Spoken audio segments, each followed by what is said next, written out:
All right, so we watched the video the other day. We talked about where calculus kind of came from and those types of things, right? We talked about these were uh, talked about a long time ago and what they did with stuff like exhaustion and those types of things to be able to figure out maybe the area under the curve, those types of things. I think an easy way to look at this is algebra is looking at straight lines. It's looking at functions, straight lines. Okay, trig is looking at triangles. Calculus is looking at circles and curves. I think it's an easy way to look at it. So calculus grew out of four major problems that the European mathematicians were working on during the 17th century. We have the tangent line problem, we have the velocity and acceleration problem, the minimum and maximum problem, and also the area problem. Those are really the four things that uh, really led to calculus. So in calculus, we're going to hit three chapters. The two big concepts are going to be differentiation and integration. Okay, they're going to be inverse functions of each other essentially. Um, but it's all based off of limits. Okay, limits is where this stuff comes from. So the first question on that list, number one, is the tangent line problem. Can anybody tell me what a tangent line is? Anybody remember that?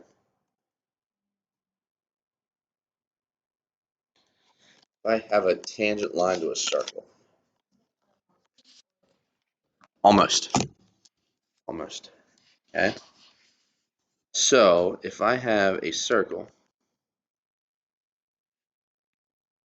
okay, and I draw a tangent line. A tangent line is a line that intersects it at one singular point and would be perpendicular to the radius. Okay, that is the tangent line of a circle. You should have did that in geometry. Um, if not, that's where it should have been covered at. All right, so that's a tangent line. So that one's not bad because if you know the radius, then you can find the perpendicular line, right? Perpendicular line is a line that has a slope that's negative reciprocal of each other. Now, where it gets confusing is we're on a curve. So if I have something like this, what type of shape is that?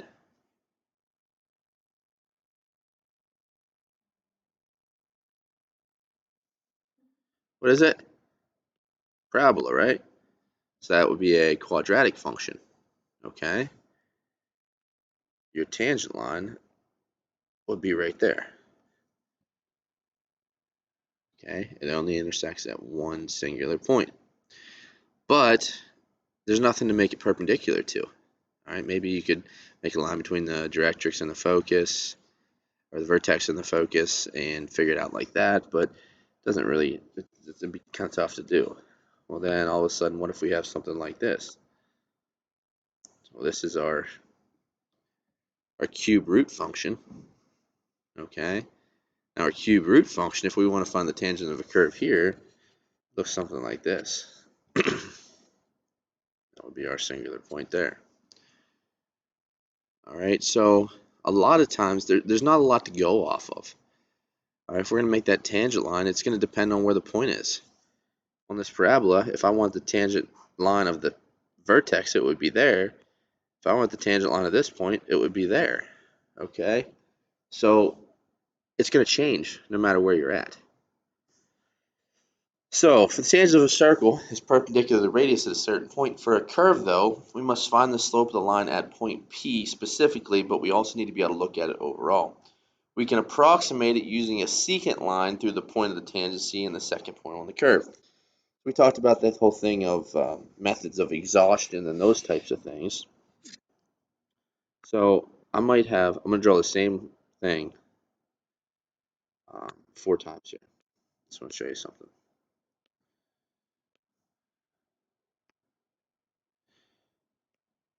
Okay, it's basically the same curve.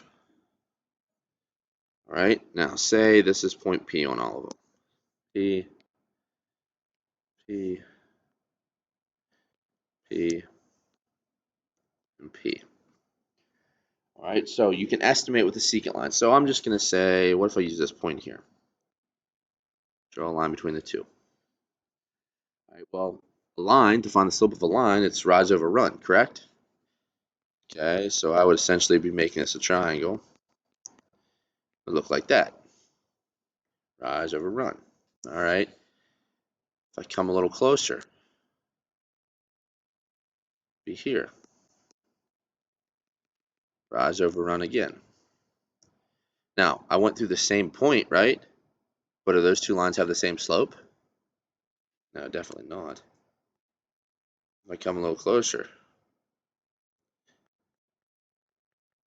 So the closer I get, the more accurate it's going to get, correct? All right. There becomes our idea of limits. As the distance between those 2 points approaches 0, where they're 0 apart, we're going to get more and more accurate. Because now the secant line of this point would look something like that. Okay? So as the distance between these 2 points gets shorter and shorter and shorter, as I'm approaching a limit of 0 for my change in x, then I'm going to get more accurate, and then I'm going to have a secant line that's accurate. So we're going to use that concept. So, looking at that definition of a tangent line with slope m. If f is defined on an open interval containing c, and if the limit of, see that little triangle in front of x, that's delta, that means change in x. So the limit of the change of x approaches 0, slopes change in y over change in x, which we've known forever. All right, it's going to be equal to the limit of f of c plus change of x minus f of c over change in x, and that's going to be my slope. So if that exists, then the line passing through c, fc with a slope m is the tangent line to the graph of f at the point c, f of c. That's a lot of stuff going on, right? I am worried about finding the limit as the change in those 2 points approaches 0. Okay, so what this essentially means is right here, I'm going to take the function. For the first part, I'm going to plug in the x value and change of x. Here, I'm going to plug in just the x value, and then I'm going to simplify. All right. Now, look at this first one here. Slope of the graph of linear function, right? Now, what is this? That's just a line. What's the slope of that line? It's 2. It's going to be consistent no matter where you're at on that line, right? At any point on that line, my slope is 2. So this one's just kind of a gimme, but I want to show you how it works with one like this. We're going to know that the slope of this line is going to be 2. Agreed? So let's use this big confusing thing we did above with an easy one where we know it's going to come out to see how it works. So I'm looking at the limit. It's delta x approaches 0. So now my x value at my certain point is this, 2, 1. That's my x value. So I'm going to have the limit, bless you, of f of 2 plus delta x minus f of 2 over delta x. That's what I want to plug in. So I need f of 2 plus delta x minus f of 2 over delta x. So now I need to plug that into my function. So now I'm going to have the limit. Delta x approaches 0. I take my function. My function is 2x minus 3. And I'm going to plug that stuff in. So 2. And then I have plug in for x. 2 plus delta x minus 3 minus the function with the 2 plugged in. 2 is my x value again. 2 times 2 minus 3. Boom, right there. All right, and then on the bottom, it's all over delta x. All right, so now we just got to simplify, just basic algebra. Okay, so on top, I have to distribute, so I'm going to have 4 plus 2 delta x minus 3. Distribute the negative sign through, so I'm going to have minus 4 plus 3 all over delta x. All right, now I can start simplifying. The 4 and the negative 4 are going to cancel out. Negative 3 and 3 are going to cancel out because they just add each other out. So now I'm left with the limit is going to be 2 delta x over delta x. Can I simplify anything else there? Simplify the delta x's out. So the limit of delta x as it approaches 0 is going to be 2, which that's what we expected, correct? So we just had to take into account the change that's occurring and that certain point. And through all that, we were able to figure out that it was really 2. All right with that? A lot of letters and stuff going on, but it's just plugging it in. All right. Excuse me. Now, what happens if we have something that's not linear? You're really not going to have much linear stuff. All right. Just to start with. So, tangent lines to the graph of a nonlinear function. Well, we still have the same formula that we're going on. Okay, we still have the c plus delta x minus f of c over delta x. Okay. Problem is here, we're worried about 2 points. Well, we don't want to do that entire thing twice, do we? I don't want to. You don't want to.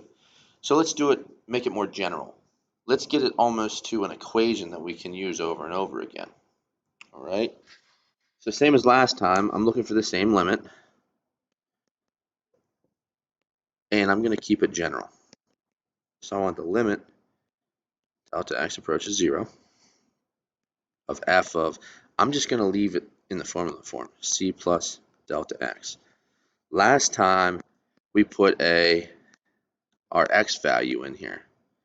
I'm not going to put my x value in. I'm just going to leave it as c, because if I put a 0 in for x, then that only accounts for that one. Then I'd have to redo it with a negative 1 in. Okay, so let's go ahead and plug this stuff in then. So the limit approaches 0 is going to be c plus delta x, quantity squared, plugged in for x, plus 1 minus f of c. F of c is just going to be c squared plus 1. It's all over delta x. All right, so now we need to simplify the top of the fraction. Simplify the top. I got to expand this one by squaring. So I square the first term. I have c squared. Multiply 2 together times 2 plus 2c delta x plus delta x squared.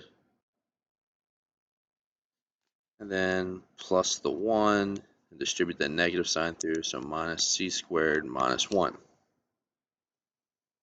All right, same as last time. Things are going to cancel out. C squareds are gone. Negative 1s are gone. All right, so that's going to leave me then with limit of delta x approaches 0 of 2c delta x plus delta x squared all over delta x. All right, can I get rid of delta x here? Yeah, absolutely. I can divide that out. So essentially on top, I could factor out a delta x in both of them. So that guy's going to be gone, and the squares is going to be gone. So then that's leaving me then with the limit of delta x approaches 0. Well, this is just like we had with our infinite integrals, our infinite limits in the last chapter in pre-calc. I got to a point now, because at the beginning, if I plug in the 0 for my limit, delta x is equal to 0, I put it as 0 as anywhere where there's a fraction, it's going to make it undefined, right? Now I'm to a point where I can plug that 0 in. So I'm going to plug a 0 in here. So that just leaves me with a limit of 2c. Okay. So that limit will allow me to figure out the slope of the line at any point. So let's look at it for the point 0, 1. 0, 1, all I'm worried about is my x value. Okay, it's a function of x. I'm worried about the change in x, so just worry about x. X is 0. So the slope of that line the tangent line at that point is 2, 0. So I took 2c, replaced c with 0. Well, that's 0. So at that point there, I would have a slope of 0, which is a horizontal line. Second point, I have the point negative 1, 2. Again, I'm just worried about my c term, which is my negative 1. Plug it in, the slope is going to be 2 times negative 1, or negative 2. So that would be the slope of the tangent line at that point. Yeah, slope of the line at that point. Questions so far?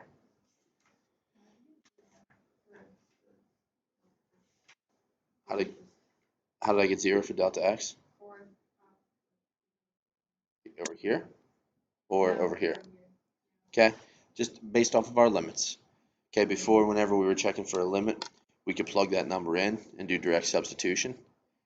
All right, and if we did a direct substitution and we got an undefined answer, either a negative in a root or a 0 on the bottom of a fraction, that's when we had to like factor stuff and cancel out to get us to a point where we could plug it in. If I plug in 0 in the very first step, delta x is the only thing on the bottom that's going to make this fraction undefined. So what I was able to do was simplify the top and get to a point where I could cancel out the delta x. Because I could cancel out the delta x, now I can now plug the 0 in and not get an undefined function. That's why I was able to plug in the 0 from my limit. So that's just that 0 there just comes from right here. Okay, I plugged that 0 in for delta x. It went away, leaving me with a limit of 2c. Okay. Questions? All right. So let's look at what a derivative is. We might get through this.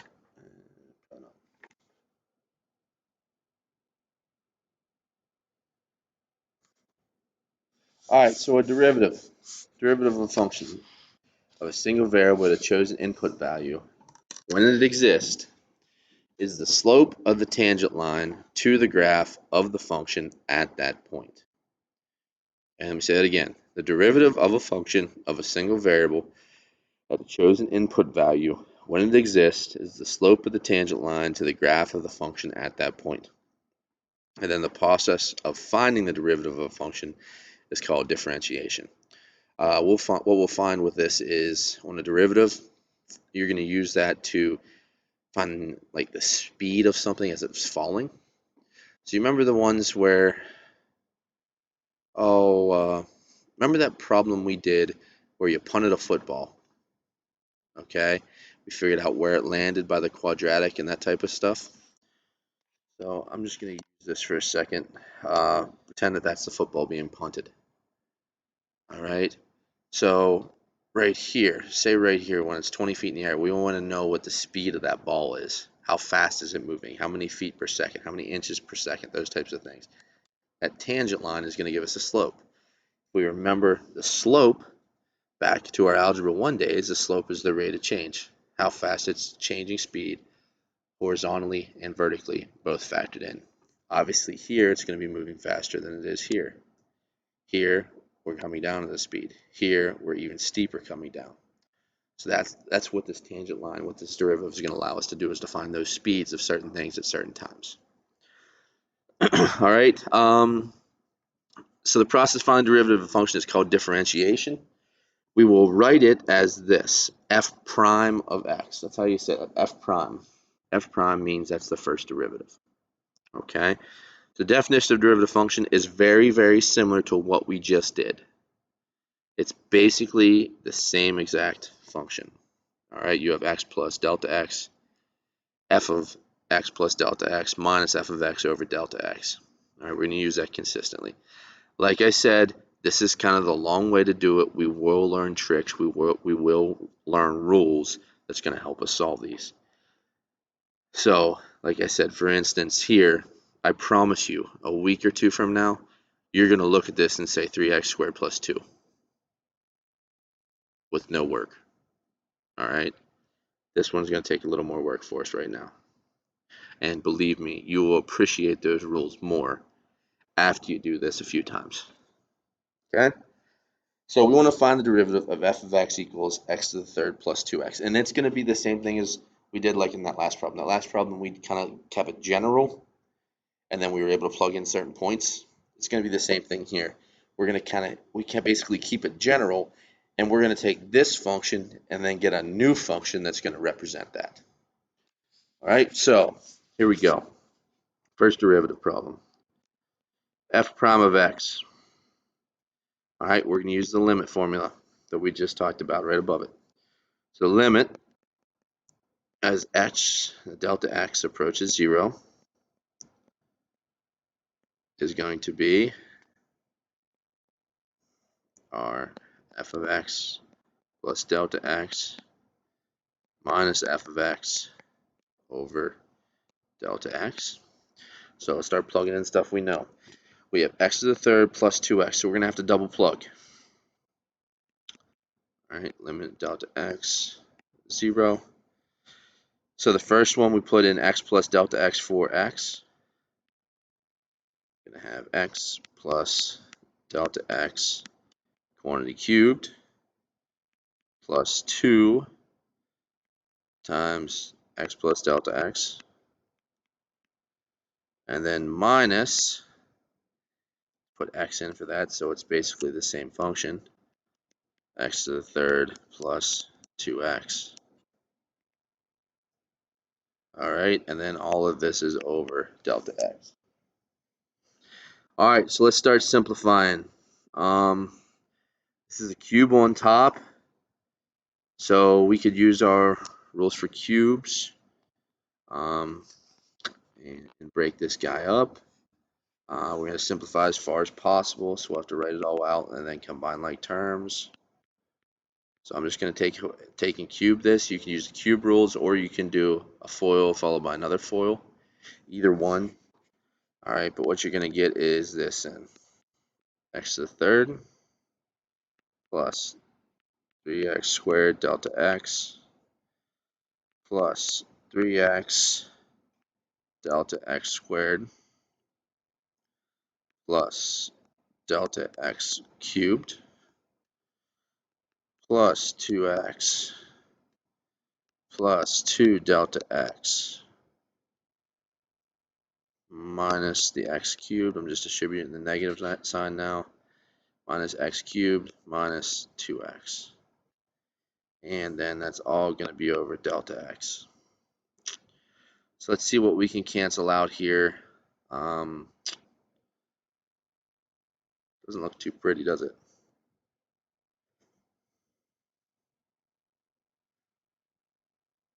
All right. We got a couple things that we can cancel in there. First off, the x cubed. That one's gone and that one's gone. There's a 2x and a negative 2x. We can cancel those guys out. I think that's about all we can cancel out right now. So limit delta x approaches 0. That's 3x squared delta x plus 3x delta x squared plus delta x cubed plus 2 delta x all over delta x. Now I'm going to go ahead and factor out a delta x. I'm hoping you're alright if I don't write that step. So every single term up top has a delta x. Agreed? So I can cancel out a delta x. Come over here to the left side and write it out. So then I cancel that out. I'm left then with just 3x squared, delta x is gone, plus 3x delta x plus delta x squared plus 2. Now, I'm to the point now where I can plug in my 0 because I no longer have delta x on the bottom. So if I plug in a 0 for delta x, this guy and this guy are both going to cancel out, aren't they?